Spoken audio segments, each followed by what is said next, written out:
Hello friends, welcome to Indian study पर आपका स्वागत है। दोस्तों, जैसा कि आप सभी लोग जानते हैं, मैं डेली बेसिस पे आपको टॉपिक वाइज हिंदी कंप्लीट करवा रहा हूं, जिसमें वर्णमाला को बिल्कुल अच्छे से कंप्लीट करवा दिया है।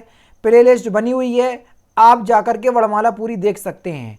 संज्ञा कल मैंने स्टार्ट की है, जिसमें मैंने आपको आधे से ज़्यादा क्वेश्चंस कवर करवा दिए थे। बची कुछ आज का जो टॉपिक है वो आज कंप्लीट हो जाएगा। तो वीडियो को अंत तक जरूर देखिएगा, क्योंकि इस वीडियो के दौरान आपको कुछ ना कुछ जरूर सीखने को मिलेगा, ये मेरा आपसे वादा है। और दोस्तों, आपकी जानकारी के लिए बता दूं, मैं अनअकैडमी पर बिल्कुल फ्री ऑफ कॉस्ट पढ़ा रहा हूं।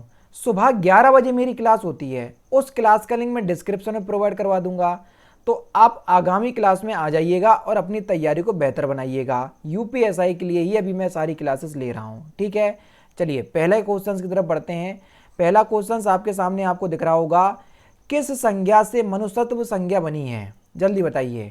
देखो, जो मनुष्यत्व संज्ञा है ये किससे बनी हुई है? आपसे ये नहीं पूछा कि मनुष्यत्व जो आपका वर्ड है वो किस संज्ञा का उदाहरण है। अगर मैं आपसे बोलता हूँ ये भाववाची संज्ञा का उदाहरण हो जाएगा, लेकिन यहाँ पर ये पूछा कि जो मनुष्यत्व है ये आपका किससे बना है? ये मनुष्य से बना है। मनुष्य से क्या बना है सर?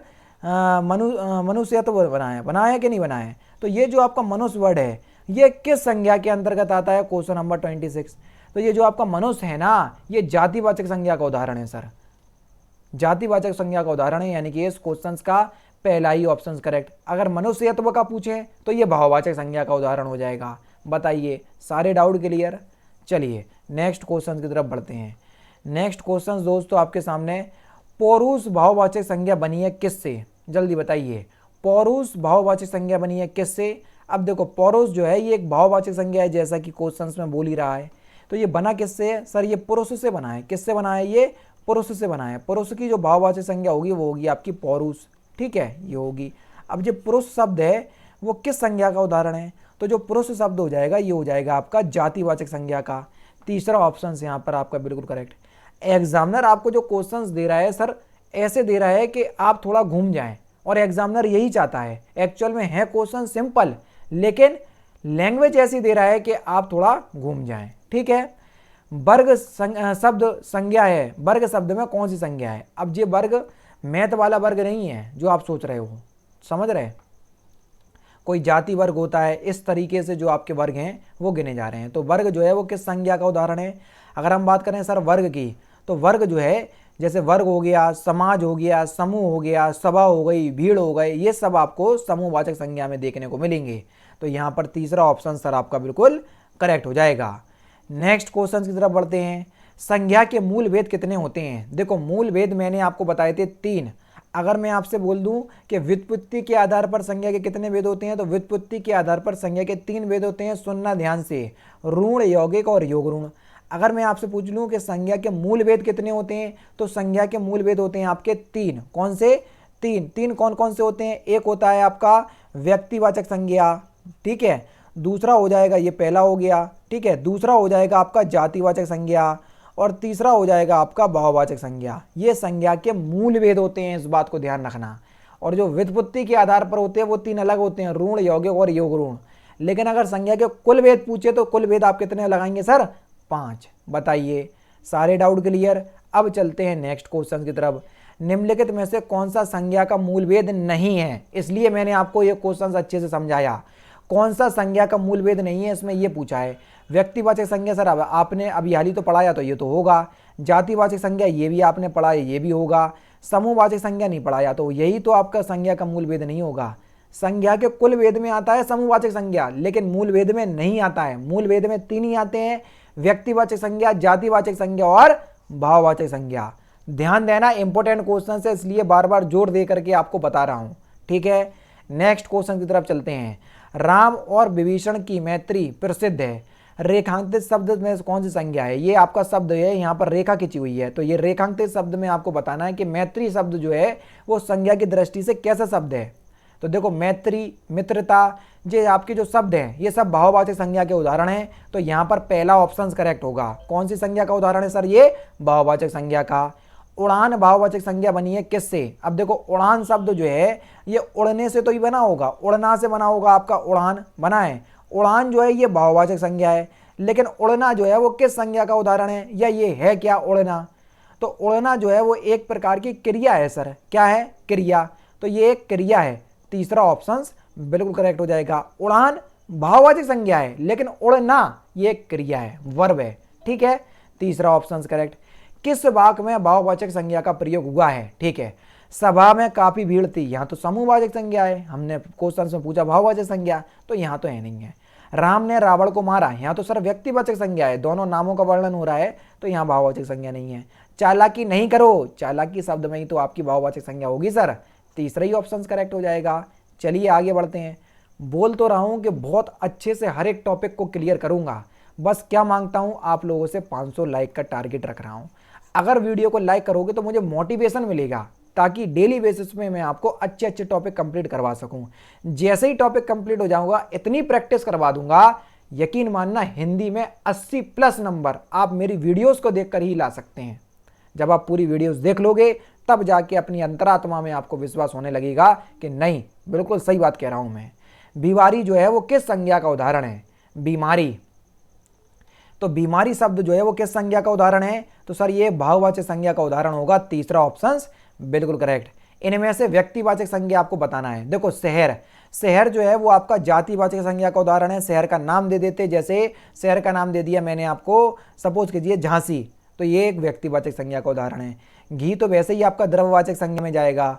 मिठास आपका भाववाचक संज्ञा में जाएगा। हिमालय, हिमालय जो है ये व्यक्तिवाचक संज्ञा का उदाहरण है। अगर हिमालय की जगह आप लिख देते पर्वत, तो पर्वत सर जातिवाचक संज्ञा का उदाहरण हो जाता है, ये भी आप ध्यान रखना। नेक्स्ट क्वेश्चन, शरारती और कठोरता शब्द संज्ञा हैं। अब देखो शरारती का तो मुझे पता नहीं है, लेकिन कठोरता की एंड में ता आ गया। मैंने आपको बताया एंड में आपको त्वा मिल जाए, ता मिल जाए, हट दिख जाए, इमा दिख जाए, ऐसे शब्द आपको देखने को मिल जाए, वो स्वतः ही भाववाचक संज्ञा के उदाहरण हो जाते हैं। तो यहाँ पर जो आपका सही आंसर होगा सर क्या हो जाएगा? ऑप्शन नंबर ए, क्योंकि शरारती और कठोरता जो है ये भाववाचक संज्ञा के उदाहरण है। पहला ही ऑप्शन बिल्कुल करेक्ट होगा। नेक्स्ट क्वेश्चन, इनमें से कौन सी द्रव्यवाचक संज्ञा नहीं है? ध्यान रखना। अब देखो तेल, चांदी, घी, ये सभी द्रव्यवाचक संज्ञा के उदाहरण है। पशुता, एंड में ता जुड़ा, और जिनमें ता जुड़ जाता है तो वैसे ही आपके भाववाचक संज्ञा के उदाहरण हो जाते हैं। तो सर यहाँ भाववाचक संज्ञा होगी, ना कि द्रव्यवाचक। इनमें से कौन सी भाववाचक संज्ञा नहीं है? बुढ़ापा में तो पा है, बिल्कुल है सर। यहाँ पर मिठाई, ताजमहल और सर्दी, देखो ताजमहल में तो आपका व्यक्तिवाचक संज्ञा आ जाएगी। क्या आ जाएगी? व्यक्तिवाचक संज्ञा। और अगर हम बोले मिठाई, देखो मिठाई जो है वो जातिवाचक संज्ञा का उदाहरण होगा।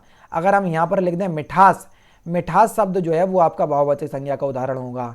यहाँ पर बी और सी दोनों में ही आपका क्या भाववाचक संज्ञा नहीं होगी, क्योंकि मिठाई में आपका क्या है? जातिवाचक संज्ञा है। तो तीसरा ऑप्शन भी लगा सकते हैं आप, दूसरा ऑप्शन भी लगा सकते हैं, जो एग्जामिनर आपको दे।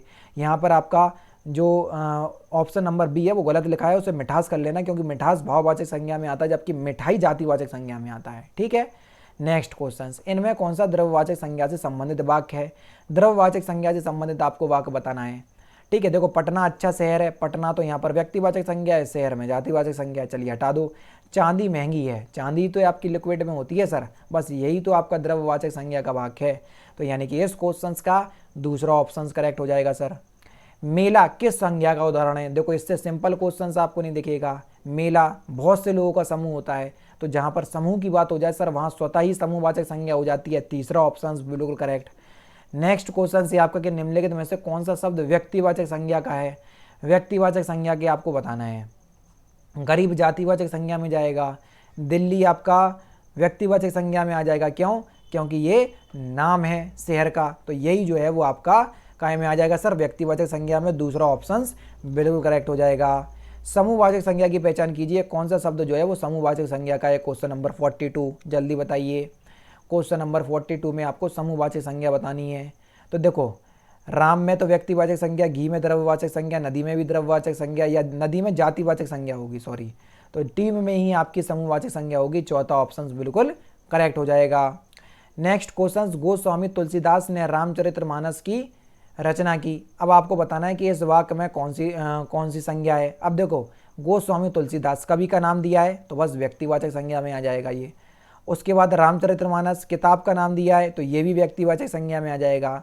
तो यहाँ पर आपका व्यक्तिवाचक संज्ञा का उदाहरण है दिया गया वाक्य, तो पहला ही ऑप्शन यहाँ पर आपका बिल्कुल क्या होगा सर? करेक्ट होगा। ठीक है ना। नेक्स्ट क्वेश्चन की तरफ चल रहे। राज्यपाल में कौन सी संज्ञा होगी? कितना बेहतरीन क्वेश्चन, जल्दी बताइए सर। राज्यपाल में कौन सी संज्ञा होगी? तो आपका जो सही आंसर हो जाएगा वह क्या हो जाएगा?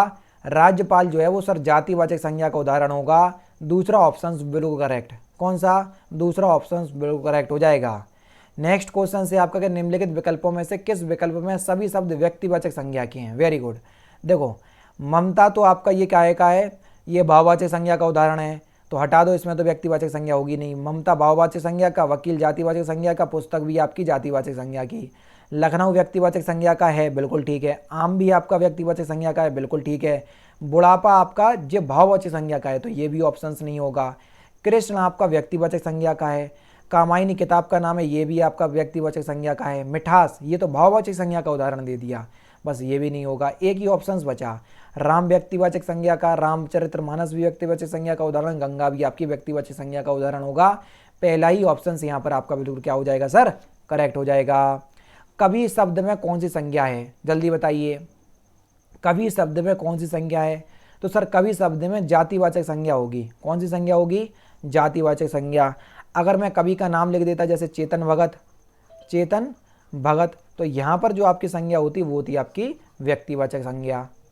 हर डाउट आपका क्लियर होगा बशर्ते आप मेरा कितना साथ दे रहे हैं। हरियाली में कौन सी संज्ञा है? इंपॉर्टेंट और सिंपल क्वेश्चंस। हरियाली, तो हरियाली में जो आपकी रचना होगी सर वो एक भाववाचक संज्ञा होगी। तीसरा ऑप्शन करेक्ट। और लास्ट क्वेश्चन आपके सामने है कि संज्ञा का कौन सा प्रकार नहीं है? व्यक्तिवाचक संज्ञा, जातिवाचक संज्ञा, निश्चयवाचक संज्ञा या भाववाचक संज्ञा? तो इस क्वेश्चन का आंसर सर आप मुझे कमेंट बॉक्स में बताएंगे, क्योंकि ये लास्ट क्वेश्चन है। तो दोस्तों ये थे आपके संज्ञा के इंपॉर्टेंट प्रश्न जो कि आपके पिछली प्रीवियस ईयर्स में आपके एग्जाम में, यूपी एग्जाम में पूछे जा चुके हैं, जो कि मैंने कंप्लीट करवा दिए। और संज्ञा टॉपिक भी मैंने आपको पढ़ा दिया। आपको वीडियो में कितना मज़ा आ रहा है ये मुझे तभी पता चलेगा जब आप वीडियो को ज़्यादा से ज़्यादा लाइक और अपने दोस्तों के साथ शेयर करोगे। कुछ भी गलती लगे तो फिर भी मुझे बता दीजिएगा, मैं अपनी गलती को सुधारने का प्रयास करूँगा। तो दोस्तों फिलहाल की वीडियो में सिर्फ इतना ही। अगर आपको वीडियो पसंद आए तो प्लीज़ दोस्तों वीडियो को लाइक कीजिए, शेयर कीजिए और साथ ही साथ हमारे चैनल को सब्सक्राइब करना ना भूलें, क्योंकि मैं रोजाना इसी तरह की वीडियोस आप लोगों के लिए लाता रहता हूँ। नमस्कार दोस्तों, जय हिंद, जय भारत।